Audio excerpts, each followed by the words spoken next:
Falegnameria Paludetto. Da più di 60 anni. Il legno su misura a casa tua. TG Plus News edizione di Venezia, buonasera.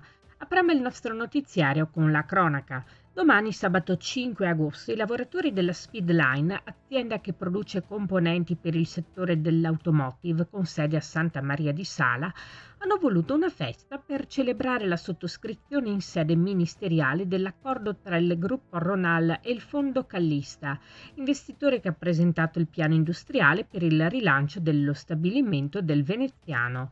È stato invitato, tra gli altri, anche il presidente della Regione del Veneto, Luca Zaia, il quale afferma: «Purtroppo domani non potrò essere presente, ma lo sarò con il cuore. Anche le vertenze più complicate hanno una via d'uscita che si può trovare solo quando tutte le persone hanno lo stesso obiettivo e uniscono le forze per raggiungerlo. In tal senso la vicenda di Speedline di Santa Maria di Sala è un ottimo esempio». Ci spostiamo a Jesolo, dove la grande estate è finalmente entrata nel vivo. A stabilirlo sono i dati diffusi quest'oggi dall'amministrazione comunale e dagli operatori turistici nel corso della conferenza stampa «Quest'estate ce ne andremo al mare per le vacanze». I dati certificano una partenza a singhiozzo dell'estate jesolana a causa di un meteo incerto e talvolta avverso in momenti storicamente significativi per l'afflusso di ospiti.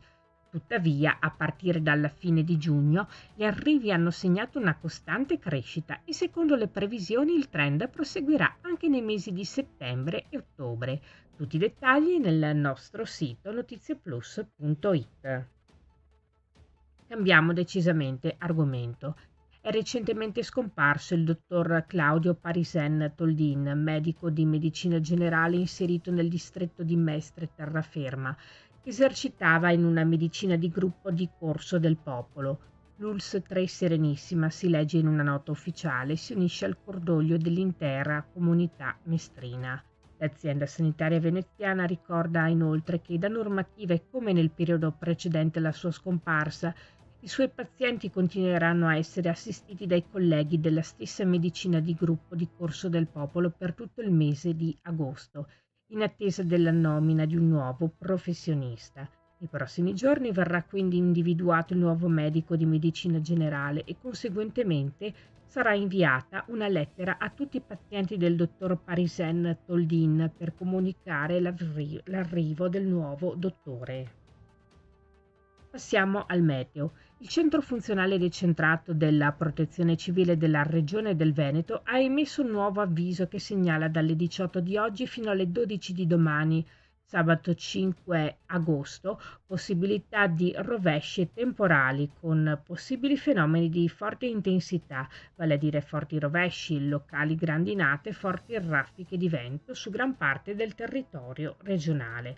La perturbazione sarà più persistente tra prealpi, pianura e costa. La fase più significativa è prevista tra la serata odierna e il primo mattino di domani. Ed era questa la nostra ultima notizia. Grazie per averci seguiti. Arrivederci.